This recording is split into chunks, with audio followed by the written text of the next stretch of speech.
Hello and welcome to D-SETI. This presentation is called Focus and Illumination.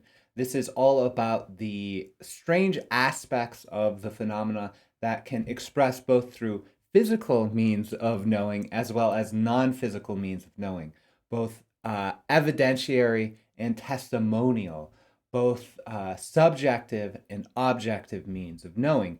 And this will explore a little bit of a strategy regarding how to explore physical means of knowing in the context of very strong intuitive means of knowing. This presentation is in the series of the universal language. So if you don't know what ruler and compass geometry is, you don't know what I'm talking about in terms of debunking UAP phenomena or doing geometric analysis, go back to the beginning of the series.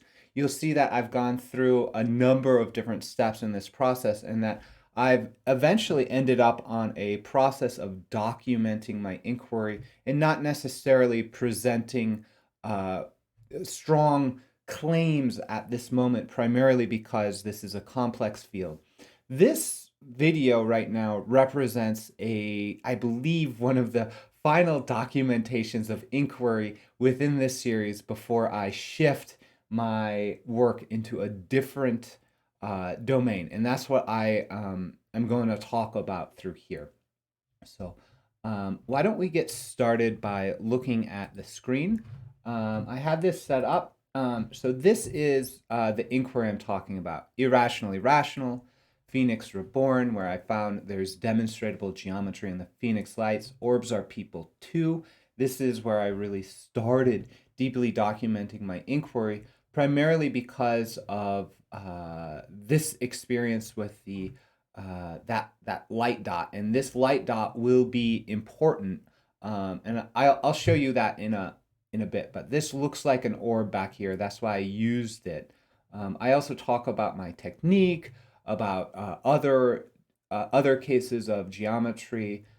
There's a visualization associated with it. So there's a lot of material on my channel about this. But really, I'm diving into this experience, this orbs. Orbs are people too. This covers a number of different types of orbs, but the primary one I'm looking at is this one that has. And I'll get into it. So I have experience with diving into this, looking into it. I go, this looks like autofocus to me, but I'm not sure. It seems to be conveying geometry, and that's really what I want to show you here, right? So this is the graph of the pulsation of one of these orbs. Let's actually show you what it might look like. So here we have this orb sort of moving around the screen, as you can see. This is from the NARCAP Technical Report 20, where this orb goes in and out, that sort of thing, pulsing forward and backwards, as well as a number of other types of movements, right? So I look at this. This is actually, I believe I have pulsing green orb. This is the one. And it's, we can just go forward and let it play a little bit. So this is a pulsating orb that has the pattern of the NARCAP 20, which is why I thought, hey, seems characteristic of UAP movement. However, it is also characteristic of an autofocus behavior. I had tried to emulate that back here in the experience of moving the zoom, trying to trigger the autofocus, and I wasn't able to do that with the moon or the star.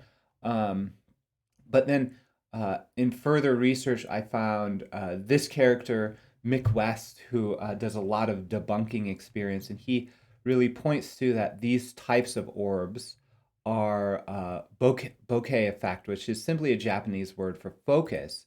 And he's emulating that by putting a flashlight in this box here and having a pinprick through here, then shining it out, and then producing images like that. This is also very similar to the Fresnel something or fringes, they call it in the Orb Project book, where there's a sort of quality of this sort of circularity. What's really interesting about this, I find is that we have a really definite understanding of what this could be now.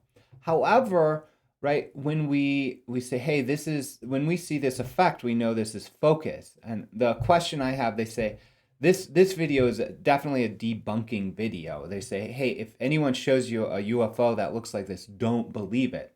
However, I'm saying that this actual step of debunking is providing information regarding how light works in this situation, right? The fact that we know that cameras autofocus and express in this way does not debunk this NARCAP 20 report whatsoever, actually, primarily because it's saying, hey, you're using a real camera to film a real thing that is somehow expressing itself in this way. And you can even see this sort of sense of movement around the craft in this video. You can see it moving back and forth. What I want to show you in this is I had a sort of aha moment. I was like, oh, what is this? What is this? And then it was like, oh, this is definitely autofocus. And the reason why I say that is because on Reddit here we have a deleted post. Nobody likes it. It's likely identified.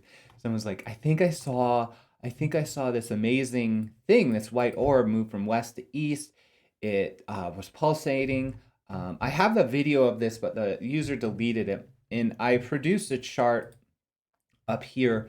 This is the stabilized image, and you can recognize the common kind of bokeh effect donut UFO thing. But look at what's happening. If you're familiar with my videos, this is a relatively unique thing that's happening. Is it's going almost completely out of focus, and I'll show you that in the graph. Right, so it's almost completely out of focus, and that's very, very important to understand. We've got other examples. So this is the chart too. And you can see this is the area chart coming through, and it's getting bigger, bigger, bigger. And then the object detection system goes, I can't tell what this is. It's so out of focus, drops out. So we have this regular sort of gap where the autofocus says it gets too big, too diffuse for the object detection to even recognize it in these peaks here. So that's really interesting. We also have this characteristic. I did some geometric analysis to this. I was not necessarily able to find as much geometry as I have been finding, but it's also very, very similar to some of the patterns that we've seen before. So the fact that we're seeing geometry here is interesting because it is a demonstration of the intentional intelligence of the algorithm designer of the autofocus. But there's another quality I really want to talk about, and I'm going to offer some of these videos as a means to sort of ground this inquiry in the actual phenomena. So one of the things you'll notice about this guy, McWest, who's a debunker, is his cadence. His like, I haven't seen him smile.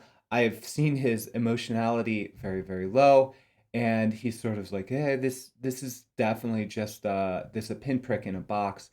When you compare that with the NARCAP video where the pilots are like, oh my God, this is amazing. This is incredible. You can see empathetically that they are having an experience, and that when they report it, they are reporting an intuition of meaning. So that's really important to understand. There's an intuition of meaning. We go back here, they go, I thought it was a satellite, and then there's something else. I didn't know what was happening. My wife is a big skeptic. I always believed in other planets. This is huge. This guy is reporting this from 2019. It was 19 days ago. So this has been on his heart and mind ever since. There's an intuition of meaning that is not explained through the debunking process offered here. One of the things that really convinced me is this video. So check this out. Let's go back actually. As you can see, we've got this orb that's flowing down and it's pulsating in that pattern, which is what initially attracted me to this scenario.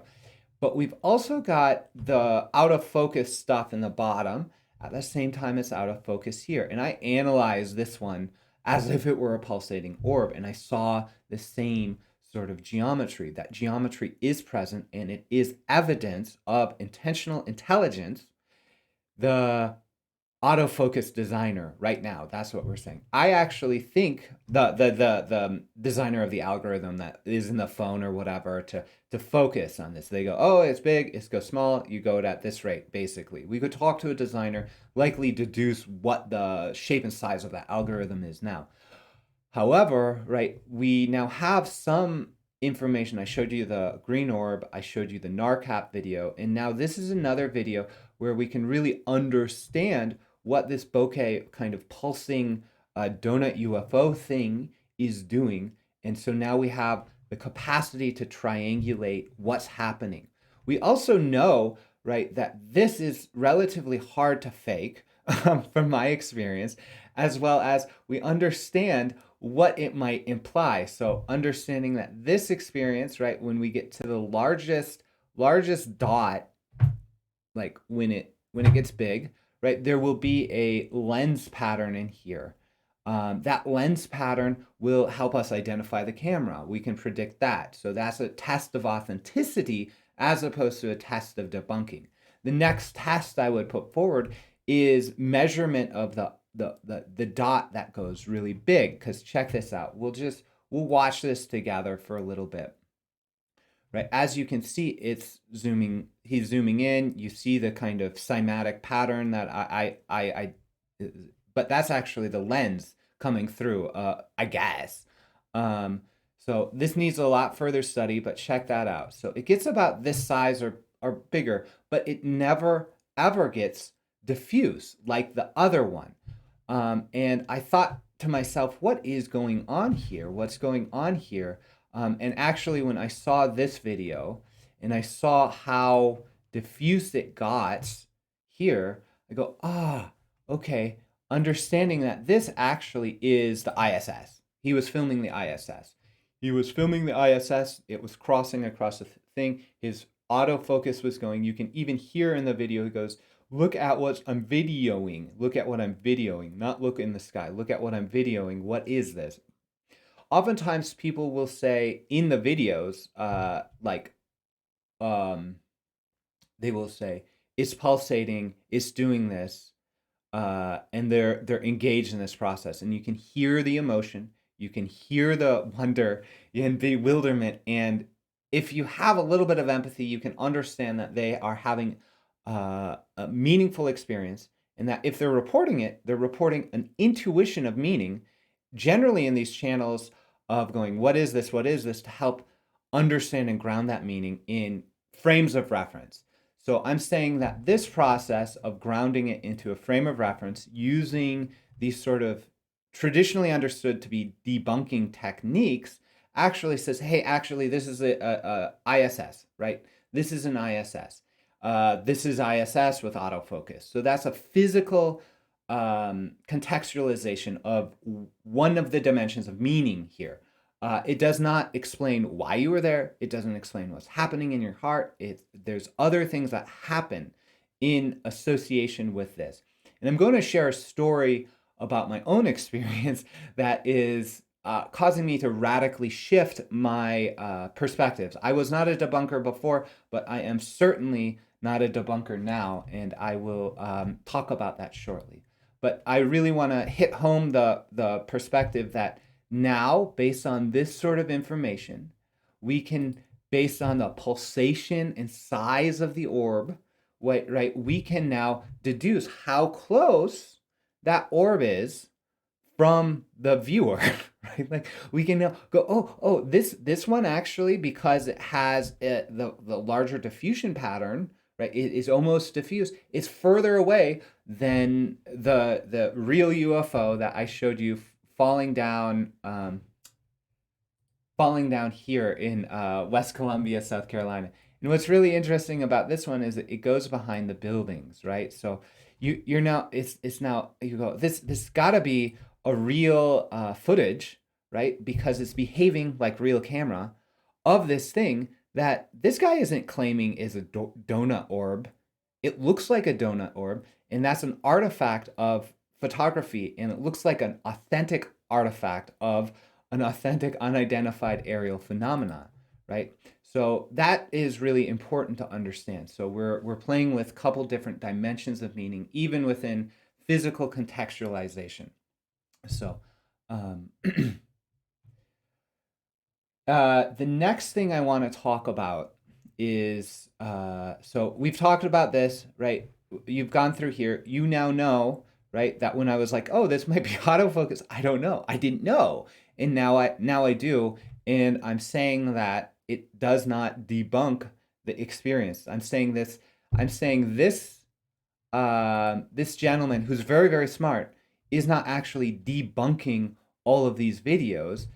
He is offering a physical means of a means to contextualize this experience physically. And that it's like, oh, this is one of the ways that cameras behave in association with a light source. That's it. So this, in my mind, is simply contextualization. If someone's saying, "Oh, I captured this on footage. I didn't see it in physically. I just saw stars," you can go, "Oh, okay, this is a donut UFO bokeh experience."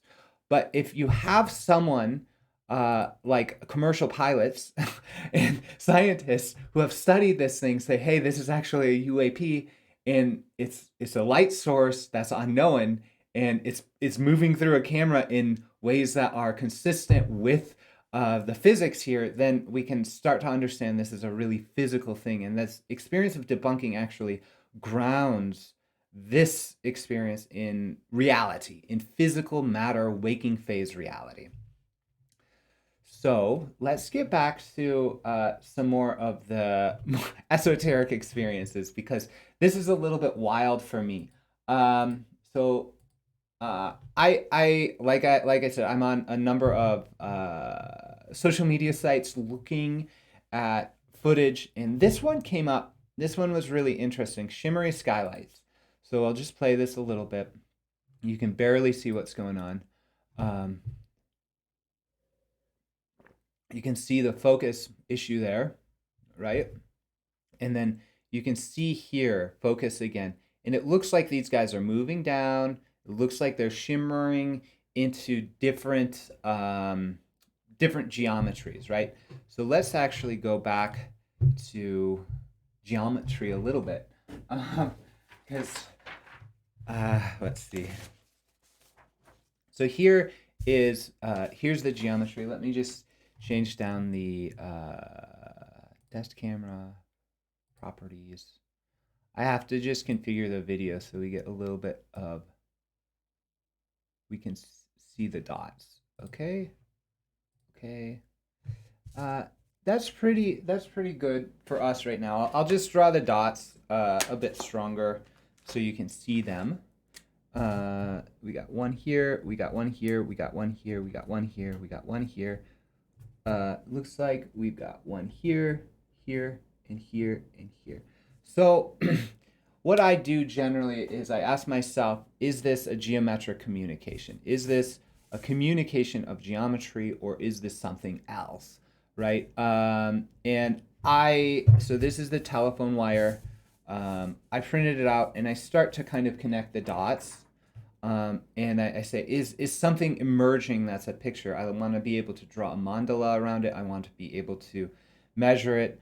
And I test to see if there's golden ratio. These are calipers, golden ratio calipers, putting it down here on two of the dots. It's like, hey, it lines up. If we draw intersection points, there's like a number of meaningful geometric relationships between these dots. However, right, this actually is, for me, not necessarily proof of intelligent, intentional communication through the geometric qualities I'm looking for in my inquiry. This doesn't mean that I say, hey, at this point, I'm not saying this is not communication. I'm saying it's not communication according to my hypotheses, which I've grounded in Euclidean constructive geometry and some of the more esoteric SETI theories, saying that, oh, we can communicate with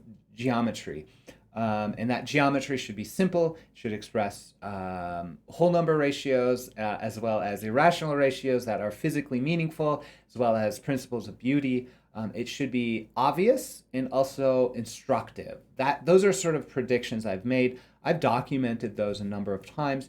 That level of creating prediction, actually creating prediction and looking for it and finding it, suggests that when I find it, this is actually communication. I'm not cherry picking. In this case, I would be cherry picking. I go, oh, wow, this is parallel lines or whatever. I don't know what this is, actually.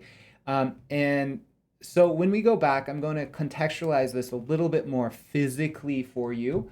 Because I actually think these are something like illumination flares. I think this is an example of a daytime illumination flare drop that they said happened in the Phoenix Lights, and I'll talk a little bit more about that. But one of the clues here is the pattern. It looks geometric. There's equal spacing around it, but it's not specifically geometric. And as you can see, these things are sort of moving down, moving down. So, in that case, there's another thing I wanted to show you what I do here. So the other thing I use to test for geometry, I say, if it's geometric, it should be consistent throughout the filming. It shouldn't just be a cherry-picked moment, but I should be able to actually go, okay, there's some replication of the message, or else the message is consistent. The consistency of the Phoenix Lights is definite. You can test it, and I use the same testing methods here, which basically I take 2 of the frames, 3 of the frames, and I overlay them. I kind of enhanced it using, in this case, I used the burn and dodge tool to really bring up the light of the contrast, and then I use the layers, and then I just pasted it on top. So here we have one example of, it's I think the 17th frame or something like that. And then I overlaid it on top. So as you can see, there's something interesting happening with this dot I use to have kind of coherence. And you can see when I hide and show that layer, they get these auras. And that is because the other frame, the frame I took, which was at the end of the footage, had a little bit more out of focus experience. But so you can see I line these up and they're congruent with one another. I use only the scale and rotate tools to keep the geometric proportions. But as you can see over here, it's like not really lining up. Over here, not really lining up. Here, not so much either. And then here you can see that this experience has sort of expanded over the very short frames. I don't know how long that video is, maybe 40 seconds or so. So there's probably 1,000 times more movement in this video than in the Phoenix Lights. Maybe a lot more. I haven't quantified that, but that's really where I'm at. So I say these things actually moved. The one thing about this I noticed is when the camera was moving, there's a sort of computational thing happening where it's obvious that the camera is computing what they think is going on, and it's sort of stretching the image this way or that way as a sort of stabilization experience, which may have actually pushed the proportions this way and that. That's one thing I want to understand in terms of the mechanism of cell phone cameras or whatever. But given the fact that we saw it moving down slowly, they're expanding. I go, this feels like it's expansive. I can't find geometry here. For me, this is not a signal that I'm looking for, and that seems consistent with illumination flares. However, I want to share another story coming out of here, because you'll get to an understanding. I'll share the intuition that I have. Right, so somewhere along here, I'm like, hey, this is amazing. I'll check it out. And then someone said, hey, can you look at mine too? And I go, oh, okay, I'll look at it. It may take me a few days. And as I was typing this, a spider walks across my screen, sort of like starts here, goes like this, and it goes straight up to my calendar tab. And I go, oh, I was just talking about saying I'll get to it in 2 weeks. I'm going to put an event in my calendar as soon as possible to look at these light shimmers, right? So what is, this is the video. This is the video. I'll just show it. It's really hard to see what's going on. There is some shimmery stuff happening. Yeah, you can see here, here too. And you can see it's sort of falling towards the trees. And this is extremely similar to the other patterns, right? And this looks like Orion to me. This looks like a star pattern or constellation. So I worked with that, and I didn't work with that when I said I would in the calendar. So what ended up happening was the night before I had an extremely potent dream. I had a dream that I went into a diner that was based in a loop circle, that the hostess recognized me, took me through the loop, and gave me a crystal in the shape of a Z. And they said, this represents Zeta. This represents Zeta, and all that represents to you. This represents also Z, the close of a cycle. We are birthing a new cycle. Here, take this crystal. And I took this crystal, and they said, this represents the closing of a cycle. And then the hostess took me to the checkout stand, and they said, okay, so in this cycle, you've spent about 8 energy, 8 out of 10. This is an extreme energy output for normal missions. This is a lot of energy. However, given the context of where you were and when you were, this is not inappropriate. However, we would invite you to decrease your energy by integrating the gift we have just provided, this gift of the crystal that was placed within my aura. And then I woke up from the dream. So then I, during the time where this was on my calendar to do, I took a sauna, and then I come back and I'm shaving my face, and I see something in the mirror. I see this sort of pattern that reminded me of a mirror practice. This is in transpersonal psychology or in esoteric work, there is mirror practice. So you can go back to the ancient Greeks. There was a thing called the psychomantium. There's also something like the Ganzfeld effect when you look into a dimly lit mirror. So I have this standard practice of working with a mirror and observing the psychological projections I have.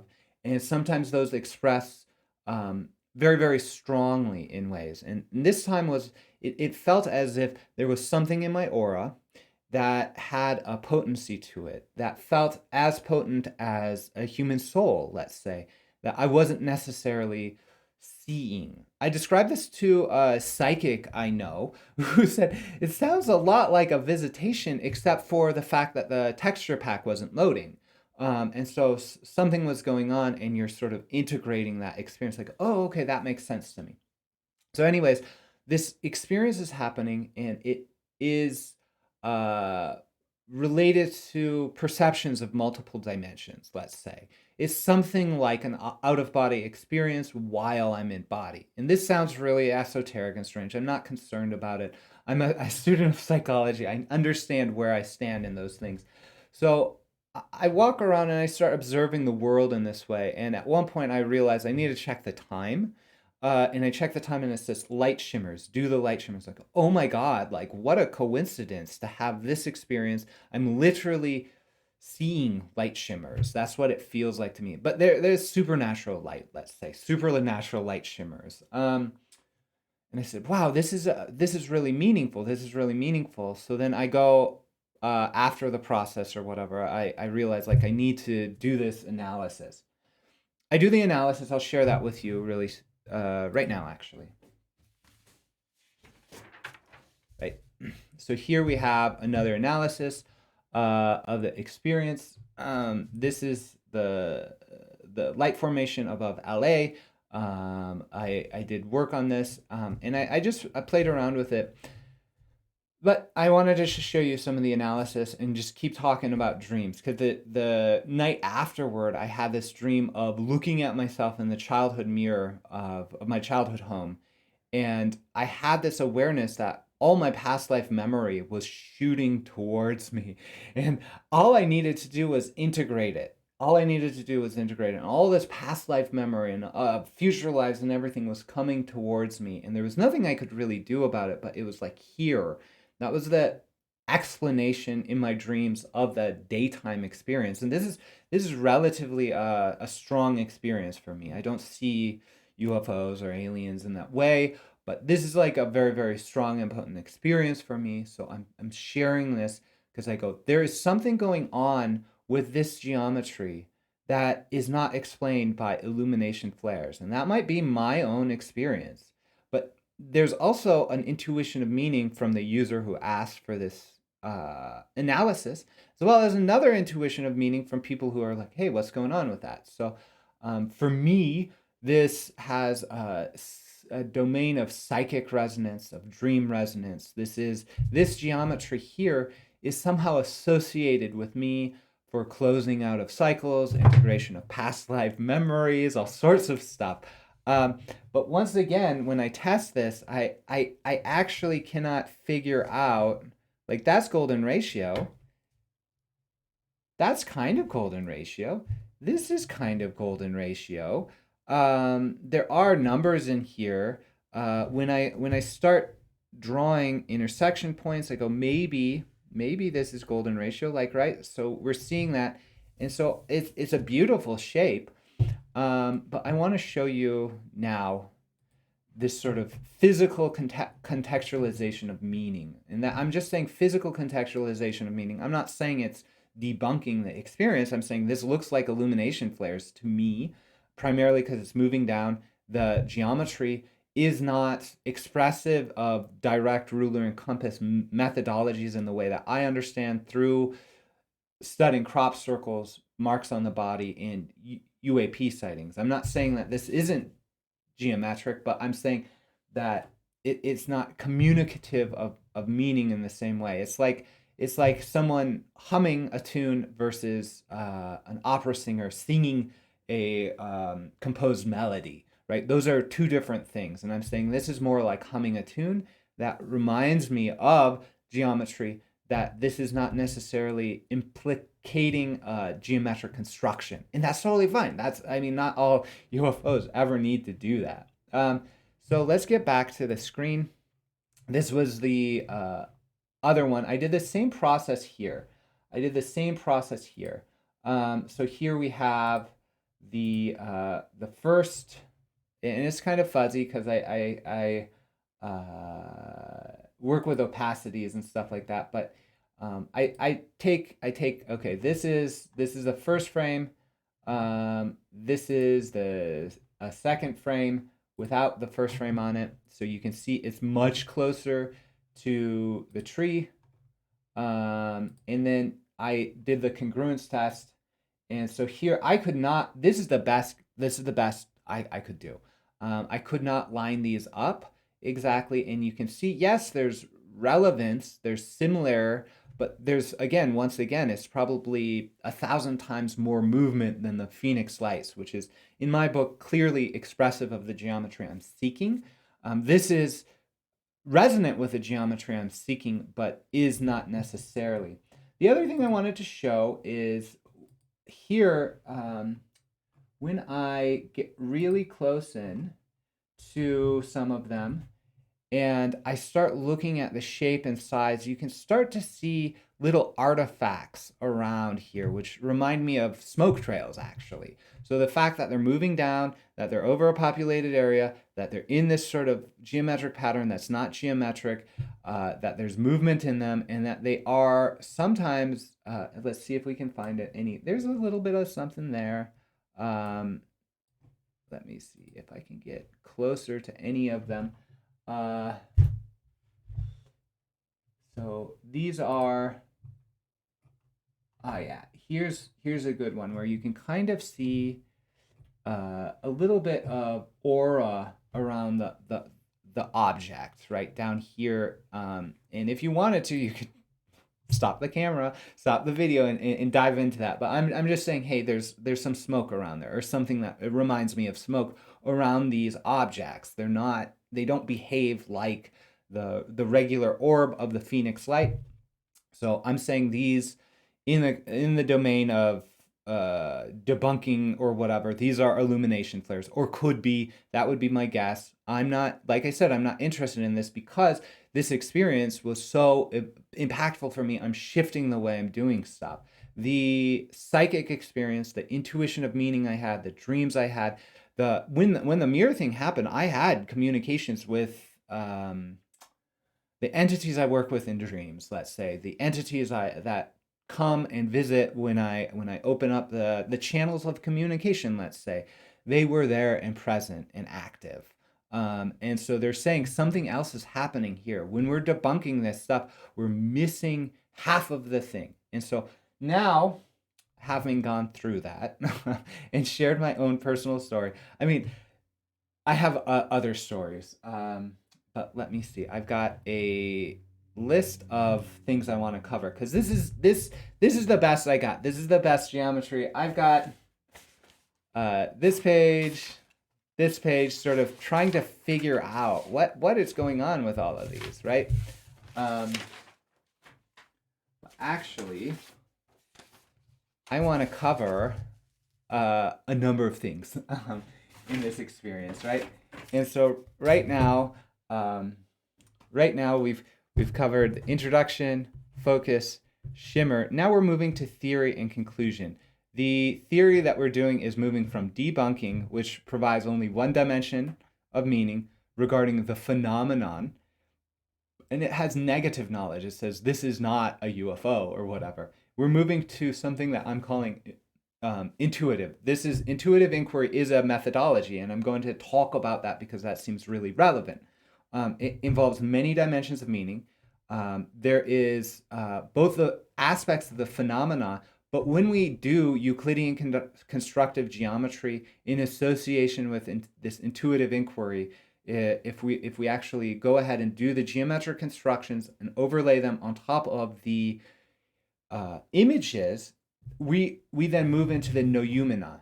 And this is an extremely large philosophic claim, but this is what geometry is, actually. So when we do geometry that is directly relating, so I'm talking about the geometries I'm looking for are simple.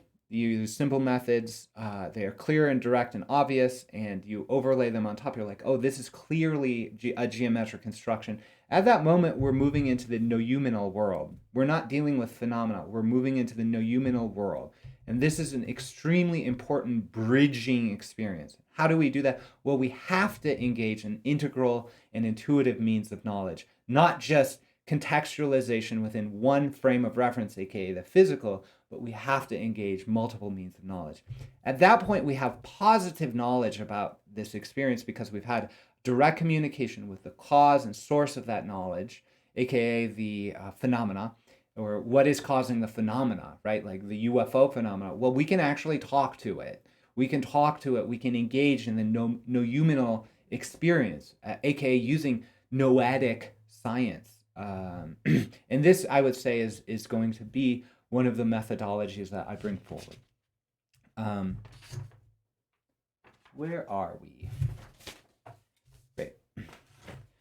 So let's cover geometry, then integral ways of knowing, and then understanding that Euclidean constructive geometry, and then talk about intuitive inquiry.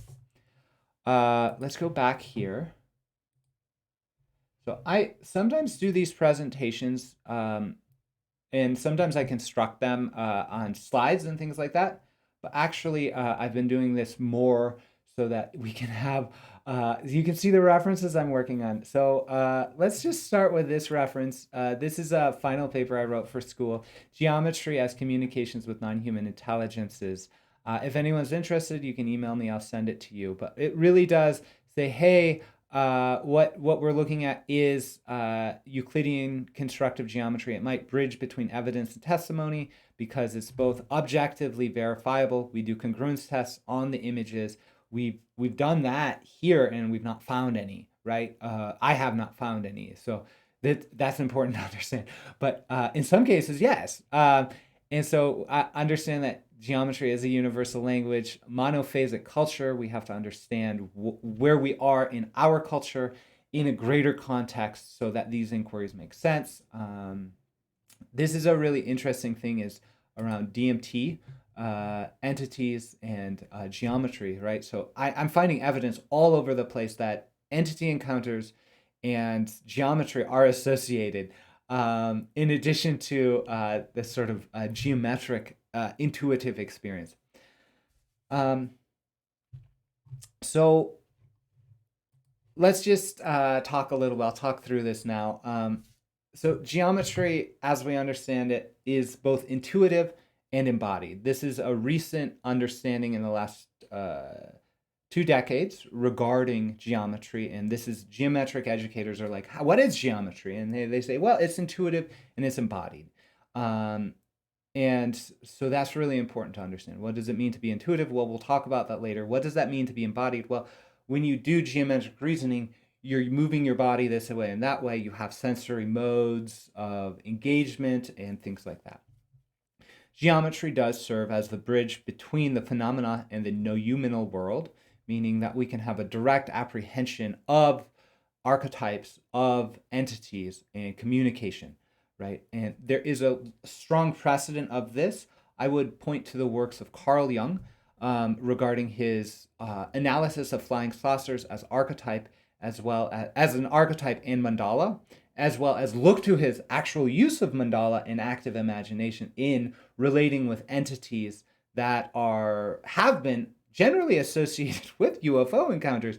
I would look to like some of the winged figures or the Gnostic figures or the teaching figures of his Red Book and contextualize that within the understanding we have of what actually happens in a UFO encounter. And that understanding can come through the free Beyond UFO survey. But let's get back to the screen actually, because we'll get into the Exo Studies paper. Exo Studies is institute put forward by program director of the department I'm in, Sean Esborn-Hargens. And so he says, hey, check out all the different types of things you might encounter. I found it really interesting, right? Exotic geometries are one of them. Orbs are another, right? We've got tall grays and short grays and stuff like that. And I really I lost my place for the citation here I wanted to get to.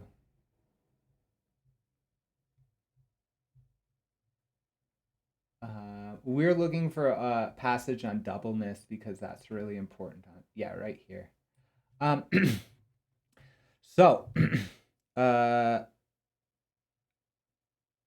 ET contact and things like that. So we don't really know what's going on necessarily. There's many different hypotheses, right? There's many different dimensions of meaning. So this is an integral work. This comes out of the work of integral theory, most notably put forward by Ken Wilber, where it puts forward this notion that like, hey, we need to have an integral means of knowledge, meaning objective plus subjective plus intersubjective plus inner objective, right? So you might recognize these as the 4 quadrants, right? So Sean here has put forward different types of beings as well as different hypotheses that cover them. So here we've got the hypothesis, right? In the case of the hypothesis of like nuts and bolts UFO, you assume a flying saucer is physically flying and you're taking photographs of it or whatever. Who is there? Well, that might be like Nazis from a breakaway civilization, or extraterrestrials, or time travelers, right? So then we also have like psychosocial hypothesis saying, hey, these things are archetypes. This is like what Jacques Vallée or Carl Jung is saying. These things are psychological things expressing themselves perhaps physically. And then in the case of this paper, Sean puts forward the notion of mutual enactment hypothesis. He says this is everything and nothing, or it's all working together, that sort of thing. So having this framework to go, oh, there's many different modes of engagement with non-human intelligences, right? One is the physical experience, but one is also the intuition of meaning, the inner experience. My inner experience working with footage of what appears to be illumination flares, maybe some of the most impactful dreams I've had in my life, right? so that's a big deal.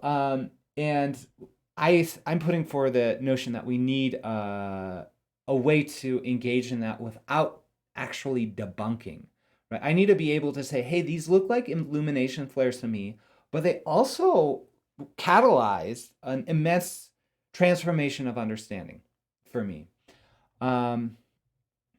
One of the things I wanted to talk about in this context, which I think would be really helpful, is this notion of doubleness, right? And highly strange stuff. It can be both and,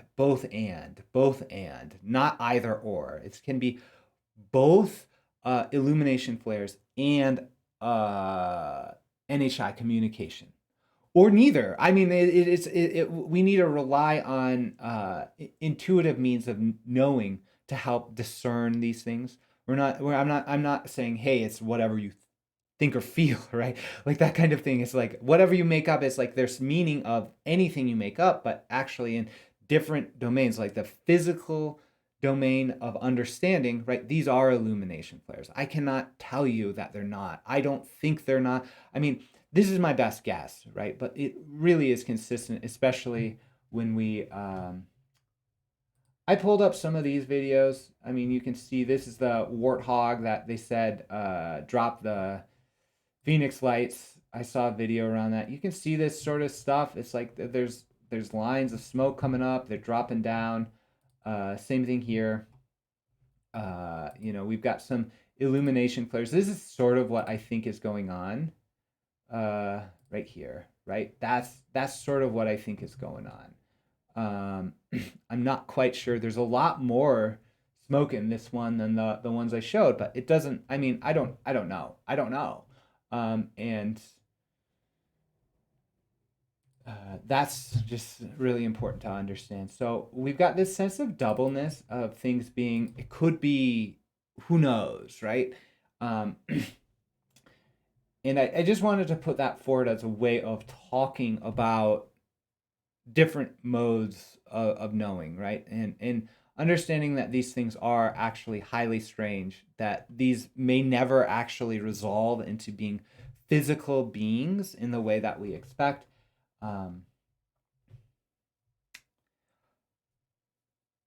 Yeah, so I talked about the spider. I have another story regarding that, like when I worked with so let's say I did a CE5 with my family, and we took photographs. It was a photography based CE5. So I'm doing human initiated contact. We did Steve Greer's app. Saw nothing. I took photos, and then I saw a smudge on one photo. It looked like a dark orb, and I go, "Oh, this looks like something." We all looked at the camera. The full battery just dropped out, and it didn't work again until the next morning, where I was in the van. We were camping, and I was looking through it, and I get to that photograph. A hummingbird comes straight in. It's like bzzz. Like this is weird. The camera turned on, the battery works, and a hummingbird is here. And I go, oh, I actually have to go get my son and show him this. I have to go get my son and show him this. This was the communication. I did that. My son comes in the van. The hummingbird seems to have this moment of communication with it, and it buzzes away. The interesting thing is, like 2 days later, 2 days before, we had established the word hummingbird as a sort of name or code word for dream people, right? Like people that from his dreams. So that was a very strong experience, and I still think that was a smudge on the lens or something. I'm not saying that was a UFO, but I'm saying that experience revealed to me there's a sense of there was like control of the camera equipment. It seemed synchronicity, as well as animals, as well as psychic communications happening, and that is a moment that is not provable to anyone. No one's going to hear this story and go, oh, now I believe in UFOs or whatever. But that for me was an impactful understanding that even in these things that could be traditionally debunked through methods as put forward by the debunkers, there is something else happening that is meaningful at a psychic level, a psycho-spiritual level, that really needs to be addressed. Um, let's get back to, I've got my outline. Talked about geometry, talked about integral ways of knowing. The other thing I wanted to actually talk about with that is up here with this guy, Edward Kelley. So this is just a shout out to the John D. and Edward Kelley history. Primarily, this is where I encountered the notion that things can be both false and true at the same time. Edward Kelley and John Dee were magicians and scholars and alchemists of the late 1500s. They worked across with nobility across Europe. John Dee had angelic communications that seemed like the precedent for hypnosis, NHI-associated hypnosis, which is why I was looking into him. And he worked with a scryer, meaning this is a person who they put into trance, and he questioned the scryer who has psychic visions. They recorded it, and that became the works of John Dee, the Spirit Diaries, the nucleus of Enochian magic, which is hugely influential in Western esoteric traditions. But this guy was a known fraud and a counterfeiter. Allegedly, he had his ears cut off because that's what they did to counterfeiters. That story may or may not be true, but it casts so much doubt on this situation. You're like, did he make this up? Did he not? And we think yes in some cases and no in other cases. So there is this sense of having to be active in your discernment is sort of characteristic of non-human intelligence communication. Is a sort of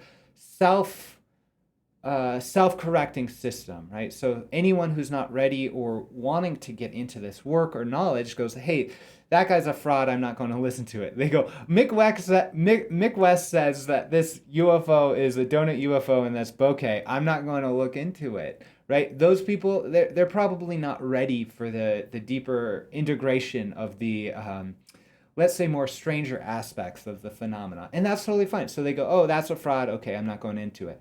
But then if you go, yeah, there's something else in here. What is it? It requires you to be active on every single step and discern by bringing into your own experience the information and making your own judgments and discernments. That's what I'm doing in this process. That's why I'm reporting my internal experience in association with looking at a number of these different phenomena.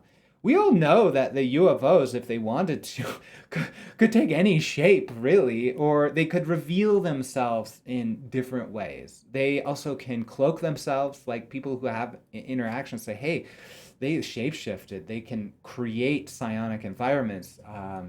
Dr. I think his name is Burks, who worked with Steve Greer for a while, is now saying, right? He's putting forward a virtual reality hypothesis. Jacques Vallée says they looked like fairies before, they look like UFOs now, they look like airships in the 1800s. They're changing. So there's this kind of quality of like, why are they looking like this? It's like maybe they're actually showing up as illumination flares. I don't know. But you actually have to discern that yourself and go through each of the processes. So this is a really strong precedent for doing that. And the potency of Enochian magic in the history of the West should really reveal to you that it's a journey that's worth going on, even though that's a lot of the UFOs or NHI communications have been debunked. Let's see, what else is here? So I wanted to get into this text. Which is text called Transforming Self and Others Through Research. This is intuitive inquiry, right? So I wanted to just walk through this a little bit with you, primarily because we know geometry, and especially the geometry I'm looking for, is intuitive in nature.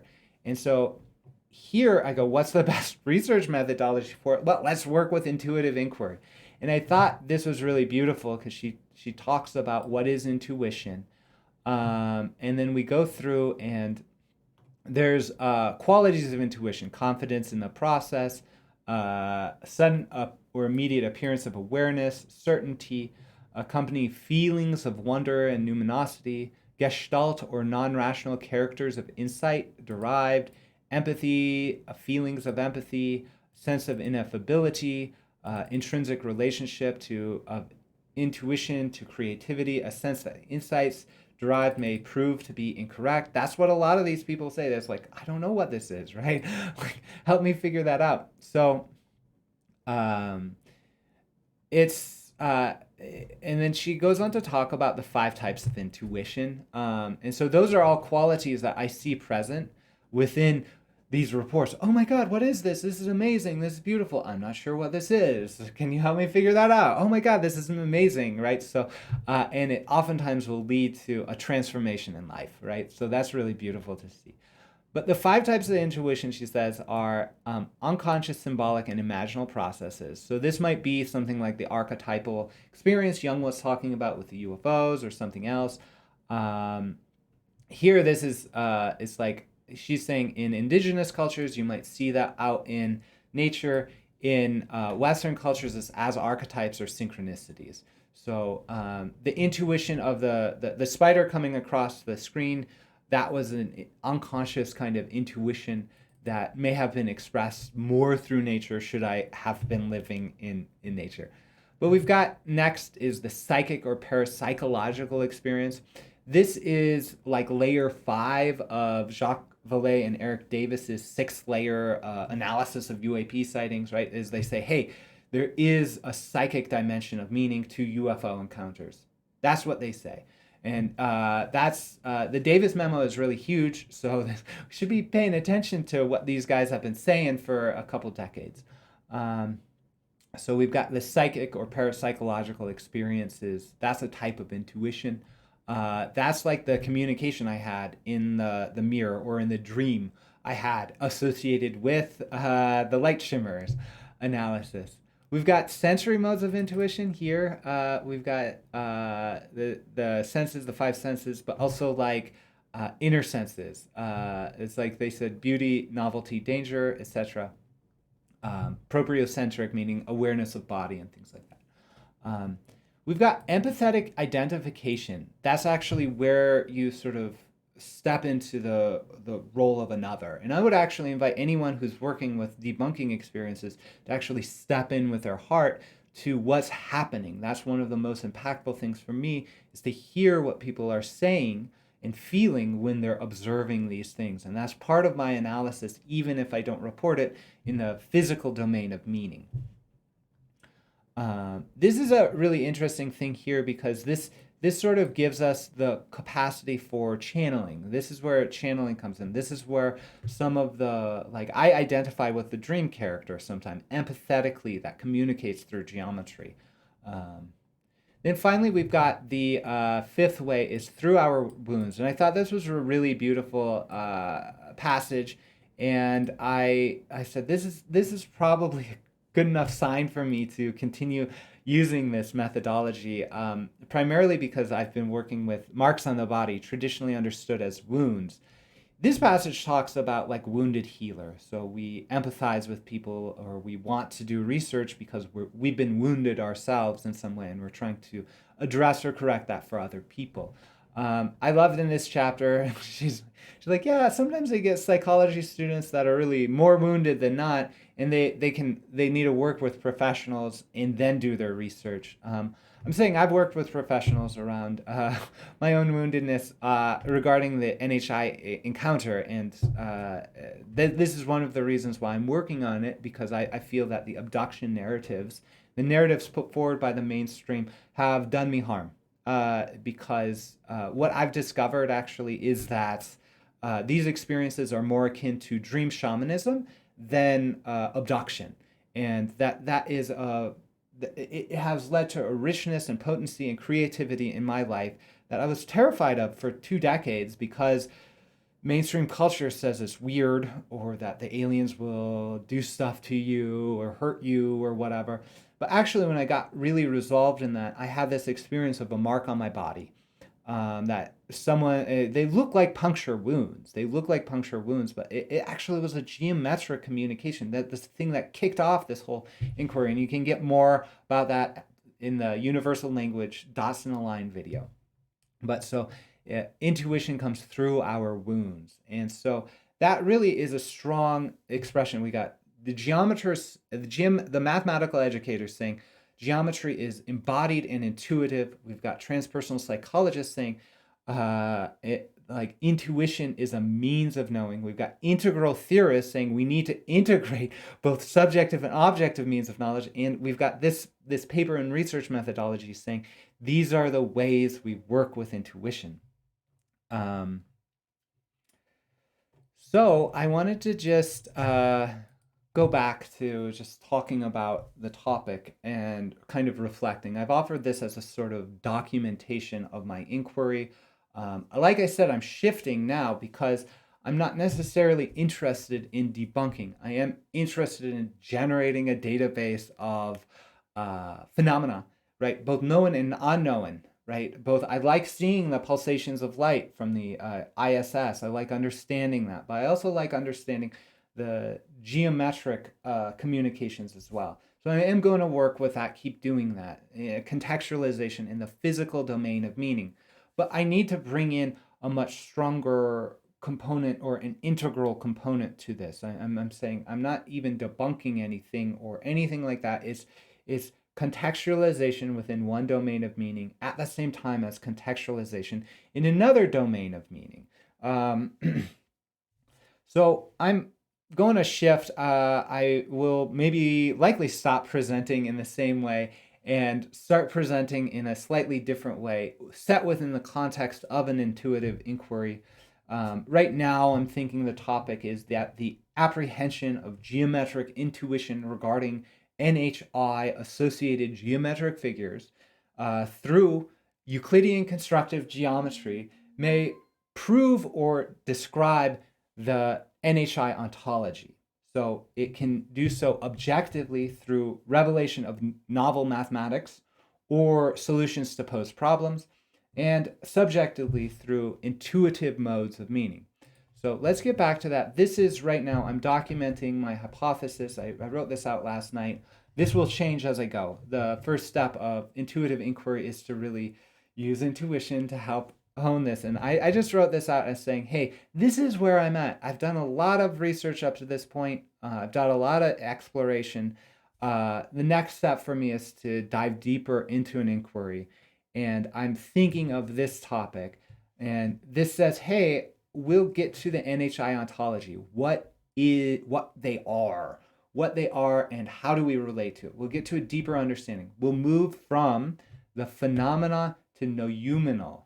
Phenomenal to noumenal, from this realm of maybe this is a thing, maybe it's not, to actual direct apprehension of knowledge and communication with non-human intelligences as precedented by Carl Jung, Jean Dee, Socrates. Like, this is what we're talking about. I'm not talking about sci-fi stuff, but this is a mind-to-mind communication with a source of intelligent and intentional geometry.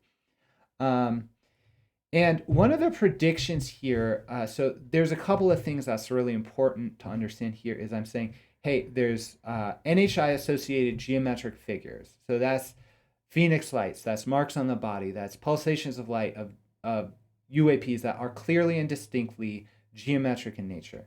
Then I'm saying ECG, that is Euclidean constructive geometry. We're going to use geometry to construct a mathematical object and overlay it onto the phenomena. At that moment of congruence testing, we are bridging from the phenomenal world to the noumenal world. And that means of communication, that's a means of communication, right?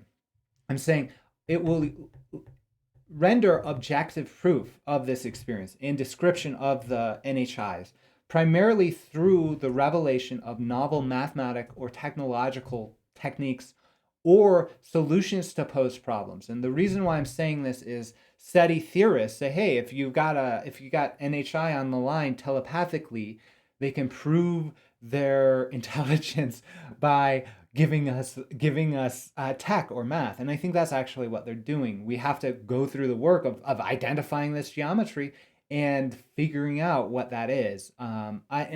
It's a language. It's a clear and distinct language that I've been describing. So we need to, I'm going to compile that and say, what's the math here? I'll offer that database for mathematicians to research, right? Or it will present the solutions to a posed problem. So there's ways to send telepathic messages. There's ways to receive geometry back. Many different ways, in fact. So we can pose a geometric problem. If we receive a geometric solution, right, that demonstrates a rapport as well as the intelligence on the other side. In addition to these objective means of knowing, subjectively, we will have direct communications with the NHI. And I'm saying that based on the precedent of, based on how we know intuition works, based on the precedent of Carl Jung, Socrates, or Jean Dee. All people who cared about ruler and compass geometry and kind of imaginal communications with non-human intelligence. So they'll tell us. They've already told me a lot. They've told me a lot. But I have to ground what they've told me through a process of discernment and a process of intuitive exploration, so that I can share that with you in specific ways. Right? They want this first, and then invitations for the more subjective type experiences. So. That's the topic I'm thinking of working with. As you can see, I've got some predictions going on. The other thing that was really important to predict, right, is one of the things that I found was when I was researching, and I think this is the last bit of info I'll give you before I close up. When I was researching SETI as well as geometric SETI, so I go, okay, actually, forget everything. Forget encoding messages. Forget encoding pictograms in binary. Forget encoding numerical understandings in pulsations or whatever. Simply use Euclidean constructive geometry, because we don't need to encode any meaning when we use geometry. Right? You draw a circle. Anyone in space and time can understand what that is. You draw a triangle, if it's a right angle triangle, a special triangle. Anyone who has anyone who has intuition of space and time actually can understand the geometry. So this is the most primitive modes of communication, actually, and signaling of intelligent intentionality is through Euclidean geometry. It's everyone's been going, oh, let's use radio waves, let's encode messages. It's like with geometry, there's nothing encoded. There's no, the circle is the message, right? And so we can receive that geometry, and when we do the construction to say, hey, this is a geometric object, and we lay it on top, then we go, oh, this is actually a mathematical object. We're having a direct mind-to-mind communication. We're not going, oh, what did aliens in Alpha Centauri encode? What's the language? Maybe they use hydrogen as the key, maybe helium, whatever. Like, it's like, no, you look to the geometry. If the geometry is present, you look to the geometry, you do the construction, you overlay it on top of the geometry. You go, oh, this is clear and direct apprehension. That's a ritual. I'm saying that's a transpersonal ritual of communication. That is the mode of communication, not radio telescopes, not translation of this, that. It doesn't happen necessarily through space and time. It happens before space and time. And that's why we can have geometric meaning and intuition communicated through both hoaxed events or false events or misapprehended events and also real events, right? This is where the doubleness comes in, because we're dealing with a different order of reality. We're dealing with the categories of perception, not what is perceived. So predictions. So in the SETI papers, there's like basically dots in a line, or like what I've been doing on Mars, right? There's mounds in Mars next to the face in Mars, right? And that's actually like I can't tell you, it's like 3 or 4 or 5 times I've seen this sort of proportionality next to faces. Um, Phoenix lights, definitely Phoenix lights. Primarily look to the Oracle of the Phoenix books. You'll see the faces, you'll see the geometry. Then go back 5,000 years to petroglyphs. You'll see the faces, you'll see the geometry, right? You go to the Nuremberg celestial phenomena over Nuremberg. You see the face in the sun. You see the geometry. You see the same thing in the Basel, Switzerland print from the 1561 or so. And now we're seeing that on Mars. So the mathematicians go, okay, the arrangement of mounds in this sacred geometric form is actually statistically improbable. They did simulations and things like that. However, the one critique that other statisticians said is like, you got to do some math a little bit, but also they also said, it might be cherry picking. We don't actually know. You have to actually have predictions and then look for them out in the world. And that's actually what I've been doing. I've been documenting my hypothesis and looking for it. My dreams tell me this geometry is present in the world. I find it in the world. That I'm not looking in the world and going, oh, what's the geometry? Let me figure that out. Or it's like, well, as soon as I decoded my dot in a line, I go, this is a geometric figure. I will find others like that. The qualities of prediction have been consistent in my inquiry, which is we're dealing with whole number ratios, we're dealing with irrational ratios that are meaningful physical constants or golden ratio, right? So that's one of the things. We are also dealing with symmetry.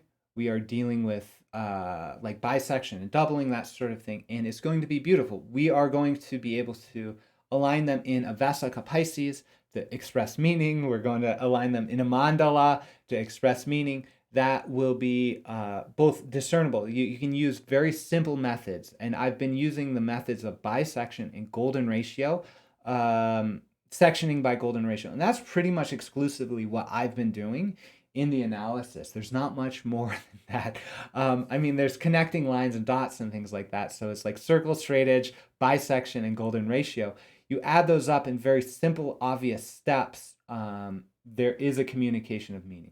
There's also a quality of uniqueness in each of these analysis I find, and that seems to be expressive of meaning. And that's really where I say, hey, the novel tech or mathematical understanding will come through that. I go, in my mind, I know I can draw the Vesica Pisces, I can bisect it, I can do the golden ratio divisions, and then they place the dots kind of next to that in interesting ways. I go, that's encoding meaning, or that is expressive of meaning, that if I were to understand it, I would expand my understanding. So that's why I say this geometry is instructive. In my own personal experience, I have found it to be revealed in instructive paths. Like I'm guided on this journey. I go, oh, they give me the simple stuff, then they give me the hard stuff. I wouldn't be surprised if some of the stuff I come back to has meaning in it after now going on this journey.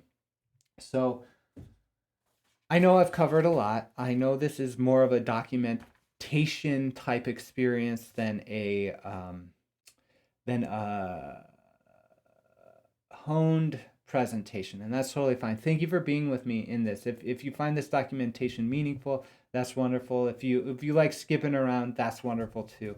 I really just need to offer that as a step of integrity to say, hey, this is where I'm at. I change. I thought that UFOs were actually, I wanted that to be the case, but it wasn't. But actually, there's more domains of meaning than simply that autofocus expansion thing. I go, wow, there's something in there. Like let's keep exploring, right? Because it is yielding such interesting experience in my life, and I hope that this work actually inspires you to go on your own journey of inquiry, your own intuitive inquiry, right? So one of the things that's really interesting in this domain right now is we're looking outside of ourselves for validation, right? We're looking at when will disclosure happen? What's the Congress doing? Oh, those UFOs from the Navy videos look fake. I don't know, blah, blah, blah, right? Like we're looking outside, but actually the trick is not to look outside, but to understand that you have multiple means of knowledge and that nobody else will engage your intuitive mode or means of knowledge except for you. And that is the domain or channel of communication that these non human intelligences are using. That's why we cannot find them in strictly objective means of communication because they're holistic beings, right? We could just simply understand that as we progress, we seem to become more holistic, right? Like there's both the Western path of development and the Eastern path of development. I'm a student of East-West psychology, right? So when we see that there is like this sort of mystical development or this sort of physicalized development, right? There's different realms of technology of the human spirit. We also have to include the indigenous cultures of humanity. We take a whole picture, a whole earth picture of that. The objective means of knowledge does not does not have any legacy necessarily, objective alone. It's 300 years, right? Look to the philosophy of science, history of science. It's 300 years as opposed to like 3,000 years, right? When we look to the West, right, it's just astounding to me that mysticism and mathematics is intertwined, that they honor dreams and intuitive means of knowledge, that it's only industrialized societies that say, hey, oh no, we're only looking at objective knowledge. And that's why we've been so lost in this experience, is because we don't know to turn within to see the truth. And so that's what I'm inviting you to do. That's why I'm talking about integral means of knowledge. That's why I'm saying, yes, on one side, we can contextualize things as either UFO or illumination flares, either a UFO or autofocus.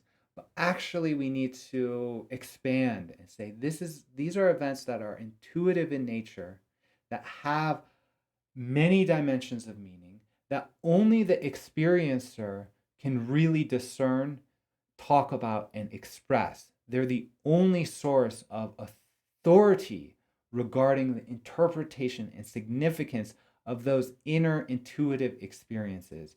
And when we're dealing with the phenomena, those intuitive experiences may actually be the majority of that experience. The physicalized expression in waking phase is only one, perhaps even shadow of this other thing that only you can describe, that only you can debunk if you want, that only you can really bring into this world or integrate into your worldview by doing the work of working with your intuition.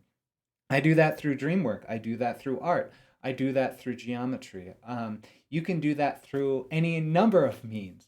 And walking in that way, that also may involve play and creativity and imagination, and not necessarily holding rigid categories of perception, right? Look to see the most intuitive people.